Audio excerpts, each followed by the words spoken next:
কেন এসেছিস? জাঙ্কুক কিছুক্ষণ চুপ থেকে বলল, তোকে দেখতে।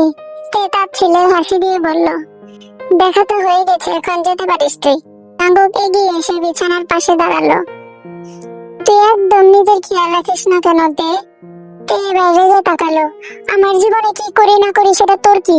জাঙ্কুক দিয়ে বলল, এখন থেকে হয়তো কিছু আছে। তে ঠান্ডা গলায় বলল, ভুলে যাস না আমি তোকে ঘৃণা করি। এই কথা শুনে জাঙ্কুকের চোখে কষ্ট স্পষ্ট ফুটে উঠল, কিন্তু জাঙ্কুক শান্ত গলায় বলল, ঘৃণা করিস, সমস্যা নেই। জাঙ্কুক একটু ঝুঁকে তের দিকে তাকালো। শুধু একটা কথা মনে রাখিস, তুই যখনই ভাঙবি তখনই আমি তোকে ধরার জন্য থাকবো। তে থমকে গেল। জাঙ্কুক ঘুরে দরজার দিকে হাঁটতে লাগলো। দরজার সামনে গিয়ে থেমে বলল, আর একটা কথা, নিজের যত্ন নিতে শিখ, কারণ তোর জীবনটা শুধু তোর না, কারণ কিছু মানুষ আছে যারা তোর কষ্টে নিঃশ্বাস নিতে ভুলে যায়। এটা বলে জাঙ্কুক বেরিয়ে গেল। আর তে প্রথমবার কিছু বলতে গিয়েও থেমে গেল। তার বুকের ভেতর অদ্ভুত একটা অনুভূতি জমতে লাগলো, রাগ, বিরক্তি নাকি অন্য কিছু।